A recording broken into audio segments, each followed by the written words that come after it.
ನಮಸ್ಕಾರ ವೀಕ್ಷಕರೇ, ನಾನು ಆಗಲೇ ಹೇಳ್ದಂಗೆ ನನ್ನದು ಸರಣಿ ವಿಡಿಯೋಗಳನ್ನು ಬಿಡ್ತಾ ಇದ್ದೀನಿ. ಕೂಲಿ ಸಿನಿಮಾ ರಿಲೀಸ್ ಆಗ್ತಿದೆ. ರಜನಿಕಾಂತ್ ಅವರ 50ನೇ ವರ್ಷದ ಹೆಜ್ಜೆ ಇದು. 50ನೇ ವರ್ಷಕ್ಕೆ ರಿಲೀಸ್ ಆಗ್ತಿರುವಂತಹ ಮಹೋನ್ನತ ಸಿನಿಮಾ ಇದು.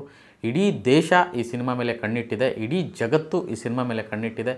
ಇಡೀ ಜಗತ್ತಿನಾದ್ಯಂತ ಸಿನಿಪ್ರಿಯರು ಈ ಸಿನಿಮಾನ ನೋಡೋದಕ್ಕೆ ಕಾತುರದಿಂದ ಕಾಯ್ತಾ ಇದ್ದಾರೆ. ಸೊ ಲೋಕೇಶ್ ಕನಕರಾಜ್ ಅವರು ಈ ಸಿನಿಮಾನ ಡೈರೆಕ್ಟ್ ಮಾಡಿದ್ದಾರೆ. ನಿಮಗೆಲ್ಲ ಗೊತ್ತು, ಅಂದರೆ ಲೋಕೇಶ್ ಈ ಹಿಂದಿನ ಸಿನಿಮಾಗಳು ವಿಕ್ರಮ್ ಆಗಿರ್ಬೋದು, ಅಥವಾ ಕೈದಿ ಆಗಿರ್ಬೋದು, ಅಥವಾ ಅವರ ಪ್ರೀವಿಯಸ್ ಸಿನಿಮಾ ಲಿಯೋ ಆಗಿರ್ಬೋದು, ಈ ರೀತಿ ಅವರು ತುಂಬ ದೊಡ್ಡ ಸಕ್ಸಸ್ಫುಲ್ ಸಿನಿಮಾಗಳನ್ನು ಕೊಟ್ಟಿರುವಂತಹ ಡೈರೆಕ್ಟ್ರು. ಸೊ ಅವರ ಸಿನಿಮಾ ಮತ್ತು ರಜನಿಕಾಂತ್ ಅವರ ಕಾಂಬಿನೇಷನ್ನು ಸಿನಿಪ್ರಿಯರ ಮೇಲೆ ತುಂಬ ದೊಡ್ಡದಾದಂಥ ನಿರೀಕ್ಷೆಯನ್ನು ಹುಟ್ಟುಹಾಕಿತ್ತು. ಹಾಗೆಯೇ ಈ ಸಿನಿಮಾದಲ್ಲಿ ಆ್ಯಕ್ಟ್ ಮಾಡಿರೋಂಥ ಕಲಾವಿದರು ತುಂಬ ದೊಡ್ಡ ದಂಡೆ ಇದೆ. ಎಸ್ಪೆಷಲಿ ನಮ್ಮ ಕರ್ನಾಟಕಕ್ಕೆ ವಿಚಾರಕ್ಕೆ ಬಂದರೆ ಕನ್ನಡದವರು ಈ ಸಿನಿಮಾದಲ್ಲಿ ಇರುವಂಥದ್ದು ರಿಯಲ್ ಸ್ಟಾರ್ ಉಪೇಂದ್ರ ಇದ್ದಾರೆ, ರಚಿತಾ ರಾಮ್ ಅವರಿದ್ದಾರೆ. ಹಾಗೆಯೇ ಬಾಲಿವುಡ್ಡಿಂದ ಅಮೀರ್ ಖಾನ್ ಇದ್ದಾರೆ, ಟಾಲಿವುಡ್ಡಿಂದ ನಾಗಾರ್ಜುನ ಇದ್ದಾರೆ, ಪೂಜಾ ಹೆಗಡೆ ಇದ್ದಾರೆ.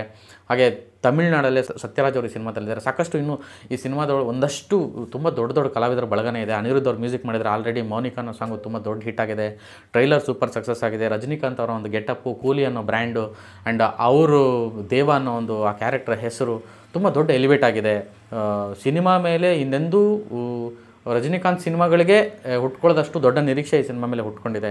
ಅದಕ್ಕೆ ತಕ್ಕಂತೆ ಬಿಸ್ನೆಸ್ ಆಗ್ತಿದೆ. ಸುಮಾರು 350-400 ಕೋಟಿಯಲ್ಲಿ ತಯಾರಿಸಿರುವಂಥ ಈ ಸಿನಿಮಾದ ಬಡ್ಜೆಟು ಹೇಳಲಾಗ್ತಿದೆ. ಆದರೆ ಆಲ್ರೆಡಿ ಸಿನಿಮಾ ರಿಲೀಸ್ಗೂ ಬಿಫೋರೇ ಬರೀ ಥಿಯೇಟ್ರಿಕಲ್ ರೈಟ್ಸೇ 3 ಕೋಟಿಯಷ್ಟು ಈ ಸಿನಿಮಾ ಗಳಿಸಿದೆ. OTT 120 ಕೋಟಿಗೆ ಸೋಲ್ಡ್ ಔಟ್ ಆಗಿದೆ ಅಂತ ಕೇಳ್ಪಟ್ಟಿದ್ದೀವಿ. ಹಾಗೆಯೇ 450 ಕೋಟಿಯಷ್ಟು ನಾನ್ ಥಿಯೇಟ್ರಿಕಲ್ ರೈಟ್ಸು ಈ ಸಿನಿಮಾ ಬಿಸ್ನೆಸ್ ಮಾಡಿದೆ ಅಂತ.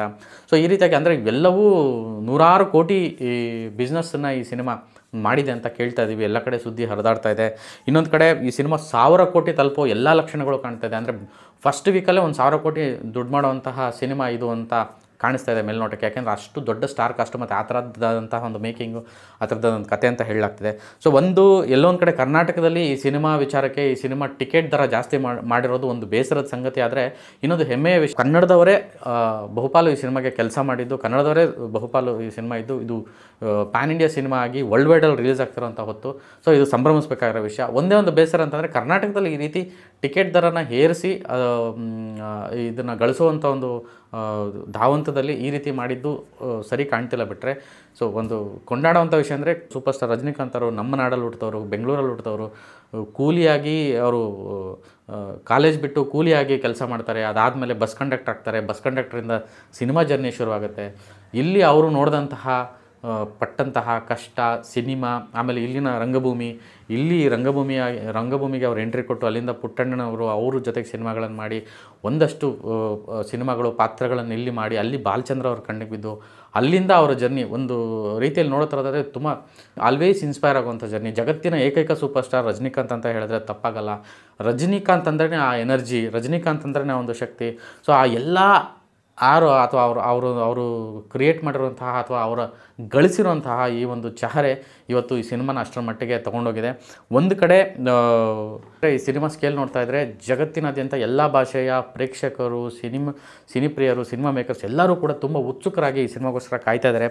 ಸೊ ಸದ್ಯಕ್ಕೆ ಈ ಸಿನಿಮಾ ಆಲ್ರೆಡಿ ಬರೀ ಅಡ್ವಾನ್ಸ್ ಬುಕ್ಕಿಂಗು, ಇದೊಂದು ಹೊಸ ದಾಖಲೆ ಅಂತಲೇ ಹೇಳ್ಬೋದು. ನೀವು ಬುಕ್ ಮೈ ಶೋ ಓಪನ್ ಮಾಡಿ ನೋಡ್ತಾ ಇದ್ದರೆ ಯಾವುದೇ ಊರಿಂದ, ಯಾವುದೇ ಭಾಷೆಯ, ಯಾವುದೇ ವರ್ಷನ್ನ ನೀವು ಕೂಲಿ ಸಿನಿಮಾದ ಓಪನ್ ಮಾಡಿ ನೋಡಿದ ತಕ್ಷಣ ಅದು ಎಲ್ಲ ಕಡೆ ಆರೆಂಜ್ ಕಾಣ್ತಾ ಇದೆ. ಟಿಕೆಟ್ ರೇಟ್ ದುಪ್ಪಟ್ಟಿದೆ, ಇಲ್ಲ ಅಂತಲ್ಲ, ಬಟ್ ಎಲ್ಲ ಆರೆಂಜ್ ಕಾಣ್ತಾ ಇದೆ. Because of Rajinikanth, because of his craze ಮತ್ತು ಆ ಒಂದು ಕಾಂಬಿನೇಷನ್ಗಳು ಅಷ್ಟು ದೊಡ್ಡ ಮಟ್ಟಿಗೆ ನಿರೀಕ್ಷೆ ಹುಟ್ಟಾಗಿದೆ.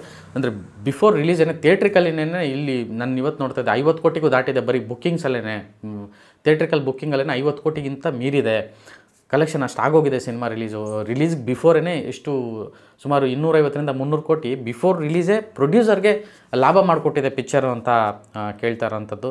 ಸೊ ಈ ಥರದ ದಾಖಲೆಗಳಿಗೆ ಸಾಕ್ಷ್ಯವಾಗೋದು ಯಾವಾಗಲೂ ರಜನಿಕಾಂತ್ ಸಿನಿಮಾಗಳು ಮಾತ್ರ ಅಂದರೆ ತಪ್ಪಾಗಲ್ಲ ಅಂತ ನಾನು ಭಾವಿಸ್ತೀನಿ. ಈ ಒಂದು ಕೂಲಿ 14ನೇ ತಾರೀಕು ರಿಲೀಸ್ ಆಗ್ತಾಯಿದೆ. ಈ ಸಿನಿಮಾದ ಬಗ್ಗೆ ಇನ್ನೊಂದಷ್ಟು ವಿಶೇಷ ವಿಚಾರಗಳಿದೆ, ಅದು ಇನ್ನೊಂದು ವೀಡಿಯೋದಲ್ಲಿ ಹೇಳ್ತೀನಿ. ಸೊ ಬಿಸ್ನೆಸ್ ವೈಸು ಕೂಲಿ ಇಲ್ಲಿವರೆಗೂ ಒಂದು ದಾಖಲೆಯನ್ನು ಸೃಷ್ಟಿಸಿದೆ. ಆ ದಾಖಲೆ ತುಂಬ ದೊಡ್ಡದಾಗಿದೆ.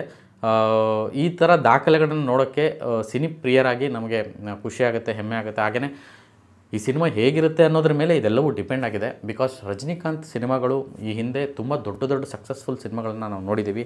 ಅದೇ ರೀತಿ ಈ ರೀತಿಯಾಗಿ ತುಂಬ ದೊಡ್ಡ ಹೈಪ್ ಮಾಡಿ ಎಡವಟ್ಟು ಮಾಡ್ಕೊಂಡಿರೋಂಥದ್ದನ್ನು ನೋಡಿದ್ದೀವಿ. ಸೊ ಆ ಎರಡೂ ಗಮನದಲ್ಲಿಟ್ಕೊಂಡು ಸೊ ಕೂಲಿ ತುಂಬ ಒಳ್ಳೆಯದಾಗಲಿ, ರಜನಿಕಾಂತ್ ಅವರ 50ನೇ ವರ್ಷದ ಸಿನಿಮಾ ಜರ್ನಿ ಅವಿಸ್ಮರಣೀಯವಾಗಲಿ ಅನ್ನೋದೇ ನಮ್ಮ ಹಾರೈಕೆ ಕೂಡ. ನಮಸ್ಕಾರ.